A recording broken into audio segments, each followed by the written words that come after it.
Um dos ministérios mais importantes no Brasil é o Ministério da Saúde. E temos uma ministra que bateu vários recordes, tendo recorde de dengue, recorde de desperdício de vacina, recordes em filas de espera, recordes de poucos médicos e medicamentos nos hospitais. E com tudo isso foram criadas muitas narrativas em cima de que ela não tem culpa de nada. Porém, recentemente, a ministra foi demitida do seu cargo, entrando o Padilha. Eu acredito que seja uma troca de 6 por meia dúzia. Mas no meio de tudo isso daí, de todo esse desastre na saúde pública do Brasil, com uma ministra que não fez nada, pelo contrário, bateu recordes negativos, existe sempre um esquerdista para defendê-la. E não foi diferente nesse debate do Caio Coppola com um novo esquerdista para poder enfrentá-lo. E, obviamente, esse esquerdista cheio de narrativas, mimizento, tentou sim passar pano para a ministra Nízia, né? A ex-ministra hoje. E Caio Coppola, obviamente, destrói ele de todas as formas. Você vê que ele quase chora ao longo do debate. Mas vamos assistir mais esse debate aí do Coppola arrasando mais uma vez um esquerdista. Assistem aí. Alessandro, a demissão de Nízia expõe este erro citado por Lula? Ela vem num processo de fritura que se tornou muito mais acentuado nesta última semana. Então, ficou demitida pelo menos 5 dias no cargo. Será que ela cometeu um erro muito grande? Olá, Basília. Olá, Caio. É difícil dizer, Basília, porque, veja, o comentário realizado pelo presidente Lula diz respeito a uma outra situação. Mas, claro, fica aquela questão, será que foi uma indireta com relação à ministra? A gente nunca, na verdade, vai saber. Mas, de todo modo, o que a gente tem enquanto situação concreta? O Ministério da Saúde é um ministério extremamente importante e muito, como você disse, Basília, muito cobiçado por partidos, por forças políticas, por aliados, não aliados, ou seja, todo mundo tem um certo desejo pelo Ministério da Saúde. Por quê? Porque tem uma política pública extremamente importante no caso do país. A gente precisa lembrar aqui o SUS, os recursos que tem, o montante de recursos que tem dentro desse ministério e a importância que tem para a população brasileira na implementação de política pública de saúde. E, por óbvio, tem também a questão de ser um ministério com muitos recursos, que, portanto, tem muito interesse político aí, e eu estou falando de um interesse político legítimo, ou seja, de fazer política pública em suas respectivas bases eleitorais.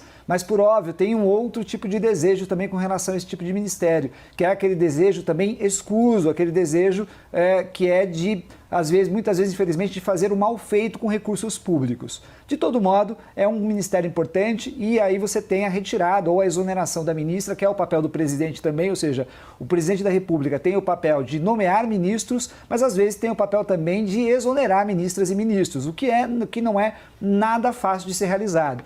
Nesse caso, particularmente, você tem um nome que foi indicado pelo próprio presidente, um nome, vamos dizer assim, da base de lealdade do presidente da República, o que, de um modo geral, até, vamos dizer assim, facilita a exoneração ou a retirada da pessoa, já que você não teria um impacto político tão grande, por exemplo, com base dentro do Congresso Nacional. Mas, por outro lado, quando você retira a pessoa, você tem que preencher de maneira muito rápida. Por quê? Porque, logicamente, todo mundo que está em volta do presidente, inclusive aliados de outros partidos, tem interesse em entrar nesse ministério e participar de uma reforma política nesse exato momento. Mas esse que o presidente aí está indicando, o Padilha, que já passou por esse ministério, que já tem um conhecimento.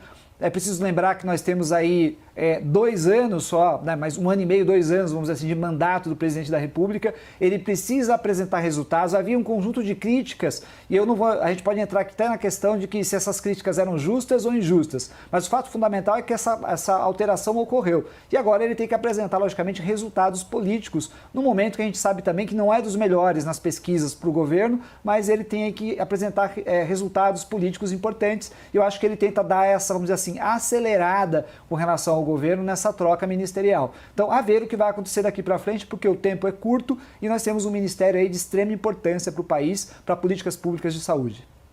Paula, pelo visto, o que se espera de uma reforma ministerial neste 2025 teve início pela demissão da Nízia Trindade no Ministério da Saúde pela substituição de um não tão desconhecido ministro da pasta, Alexandre Padilha. Ela viveu dias de muita angústia nesse final de mandato no Ministério e isso expôs um erro ou uma dificuldade de articulação. Avisar antes para quem vai ser demitido que ele está fora da pasta, antes de vazar informações até sobre quem é o seu substituto. Na sua avaliação, a demissão de Nízia expõe o erro citado por Lula? Olá, Basília. Olá, doutor Alessandro. Saudações à nossa audiência. Bom, em primeiro lugar, eu acho importante pontuar que, se não me engano, se não me falha a memória, essa já é a 8ª troca ministerial em 2 anos aí, de governo. Naturalmente, algumas foram ensejadas por episódios muito lamentáveis, como o caso de assédio sexual envolvendo um dos ministros aí do governo Lula, né, obviamente vitimando, supostamente, outra ministra. Mas o ponto aqui, e eu vou concordar em parte aí com a análise do meu estimado debatedor, é que isso foi muito relacionado à questão de impacto político positivo. O governo Lula sabe que precisa reagir de alguma forma à sua baixa popularidade. Então, o presidente e seu governo está em níveis históricos de desaprovação. Mais uma pesquisa, né, agora, se não me engano, a CMT-MDA, confirmou o que a Atlas Intel já havia falado, o que o IPEC já havia falado, o que o Datafolha já havia falado. Então, hoje fala-se de uma aprovação do governo sempre abaixo de 30%, em alguns casos apenas 1/4 da população, 1 em 4 pessoas, falando que o governo vai bem. Então, isso é uma situação que, por exemplo, inviabiliza inclusive o projeto de reeleição e o senhor Lula aparece pela primeira vez abaixo aí dos seus adversários em algumas projeções, não só de segundo turno, mas às vezes de primeiro turno. Então, o governo ele reage a isso. E como bem colocou o doutor Alessandro, a pasta da saúde ela tem a maior verba dentro do orçamento público. Ou seja, existe uma capacidade de ação, né, principalmente graças às despesas vinculadas, às despesas obrigatórias, muito grandes. Então, o que se espera? Que a alocação de mais recursos, especialmente num governo que bate recorde de arrecadação todos os meses, que isso surta um efeito positivo no governo. Mas o que nós vimos? Nós vimos, por exemplo, no âmbito do combate a epidemias, a gente teve o surto de dengue no Brasil, né? Então, uma situação aí sem precedentes, até as redes sociais, aí de forma jocosa, apelidando o senhor Lula de presidengue. A gente teve também aquela reportagem do Globo denunciando que mais de 50 milhões de unidades de imunizantes venceram sob a gestão da senhora Nízia desde 2023. E só para efeito de comparação, né, essas vacinas vencidas superam em 22% o total de imunizantes vencidos durante toda a gestão do governo anterior. Então, você tem aí esses retrocessos em políticas públicas que costumam ser bem-sucedidas no Brasil, então, enfrentamento à dengue, vacinação pública, esse tipo de coisa, e uma dificuldade de mostrar um resultado concreto numa pasta que tem orçamento multibilionário. Então, acredito que a ideia esteja muito mais relacionada a colocar uma liderança ministerial capaz de transformar a ação em impacto político. Saúde e educação ficam sempre ali pau a pau, né, para saber qual o maior orçamento da Esplanada, mas no fim das contas é a saúde mesmo. Então a gente está falando de uma cadeira cobiçada pela visibilidade política e também pela capacidade financeira, do quanto você pode fazer num país, sendo ano eleitoral ou não, na cadeira de ministro ou ministra, não mais, da saúde. Alessandro, as mudanças na esplanada dos ministérios, o Caio lembra bem, já foram 8, ajudam a articulação política do governo? Olha, a gente já tem 2 anos de governo. Tudo isso que foi mudado aqui na esplanada mais ajudou ou piorou? Basília, veja, mudanças são sempre necessárias, ou seja, se um governo não muda, diante de certos cenários. É quase impossível, veja, aquilo que o presidente Lula disse, né, a sua frase afirmando que às vezes você acerta, às vezes você erra, você tem que corrigir rumos, porque se você tem probabilidade de errar numa decisão política, na escolha de um ministro, de uma ministra, se uma política pública de alguma forma está aborrecendo, não está dando o resultado necessário, e aí eu tomaria só um cuidado, porque a gente sabe que tem um calendário eleitoral. Infelizmente, o calendário eleitoral às vezes não anda junto com a política, ou pelo menos aquela política que é a política de Estado, porque é uma política de longo prazo. Então o governante ele fica muito amarrado nessa situação, ou seja, eu tenho um calendário eleitoral me pressionando, eu tenho as pesquisas eleitorais, eu preciso apresentar resultado, lembrando que o presidente Lula falou que esse ano é o ano de apresentar, né, aquilo que foi plantado, ou seja, colher resultados. E por quê? Porque você tem um calendário eleitoral. Por outro lado, existem políticas públicas estruturantes de Estado. E quando a gente fala de saúde, isso também acontece. Que são políticas que vão passar de um governo para o outro, que são importantes de serem protegidas, inclusive judicialmente, se necessário. Essas políticas, elas têm um pensamento de longo prazo e não de curto prazo. O que precisa ser feito? Você precisa equilibrar as duas coisas. Daí a necessidade, muitas vezes, de você fazer mudanças no governo, trazendo outras pessoas. Você sofre pressões também, você veja, às vezes a mudança não é uma questão de competência. Às vezes uma mudança governamental se dá porque você precisa de uma coalizão dentro do Congresso Nacional para ter governabilidade. Melhor dizendo, Basília, a gente precisa não só de governança, pessoas capazes de realizar a política pública, de direcionarem, de liderarem um processo, mas também a gente precisa de governabilidade dentro do Congresso Nacional. E isso tudo é muito complexo. Por isso, então, a necessidade quase sempre inevitável. Daí eu diria que não tem nenhuma crítica a ser realizada e nem possível, porque todo o governo vai passar por esse tipo de situação. Você precisa rever lá a maquinaria, trocar um ministro ou outro para tentar manter o equilíbrio do governo e ter resultado no final, porque você tem, infelizmente ou felizmente, um calendário eleitoral, nós temos democracia, vai ter voto, vai ter eleição e a população vai votar em cima de políticas públicas concretas. Naturalmente, isso passa por uma espécie de publicidade do governo e mostrar o que fez, mas em última análise é a população, é o povo brasileiro que vai tomar a decisão de maneira democrática. Basília? Acho que, em outras palavras, Coppola, Alessandro, dá para dizer que o jogo mudou. Se muda o jogo, mudam os jogadores também. Então, alguns aliados de Nízia também fazem a mesma ponderação de que não tem a ver muito com competência, mas com um encaixe neste atual momento de governo na sua segunda metade. Outros, mais críticos, dizem não, atribuem a ela a alta nos casos de dengue, a dificuldade em fazer políticas de governo mais exibicionistas, né, de maior entrega. Ela se dedicava muito a medidas estruturantes. Então tem um pouco aí de avaliação de todos os lados, mas o fato é que ela não é mais a ministra. Coppola, as mudanças na esplanada ajudam a articulação política do governo? Esse é um ponto importante, porque o que aconteceu não é que esse importante ministério ele foi reservado para alguma das legendas do Centrão, né, para aquela política fisiológica de conveniência, de circunstância, em que o apoio político é trocado por acesso ao orçamento público. Não, na verdade, ele pegou o ministro das Relações Institucionais dele, ou seja, aquele que dialogava, né, um dos responsáveis pelo diálogo com o Congresso Nacional, e colocou na pasta que é mais servida pelo orçamento público. E, principalmente, é a pasta protagonista quando o assunto é emenda parlamentar.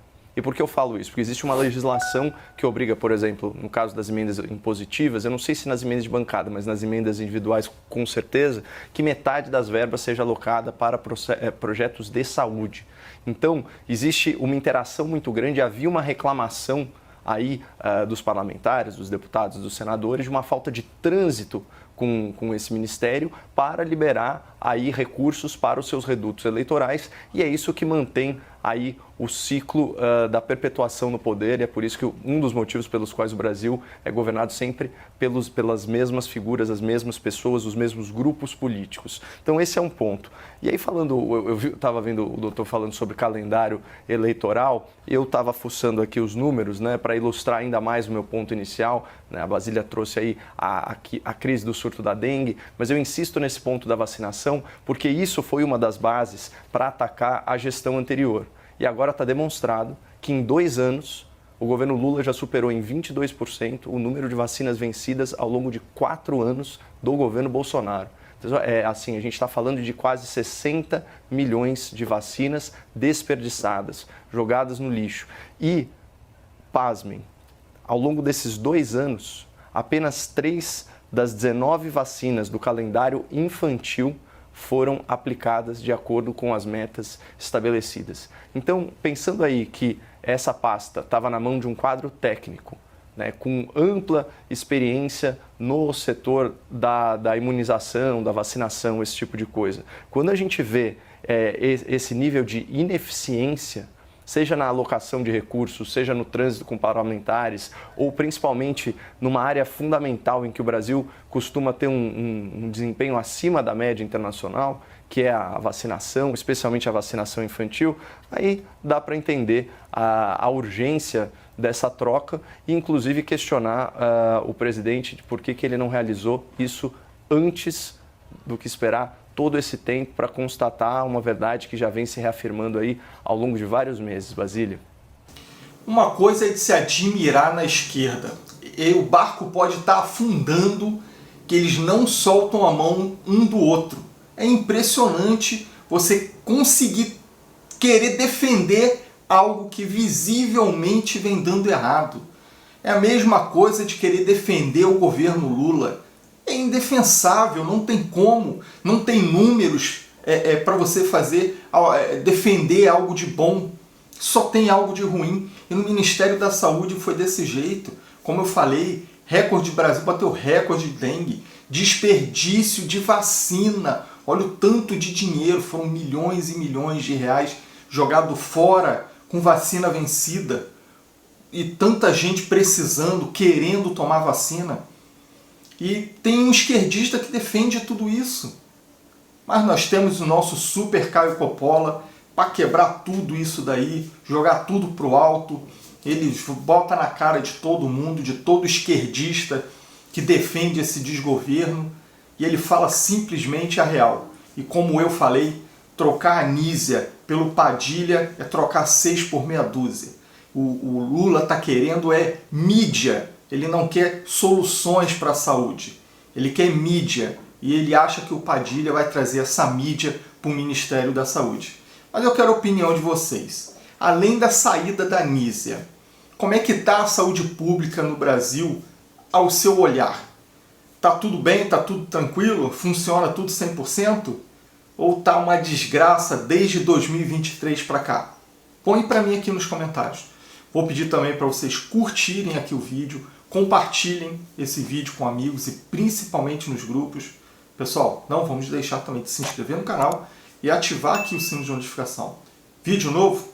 Você sabe, aqui é todos os dias. Até a próxima e fiquem com Deus.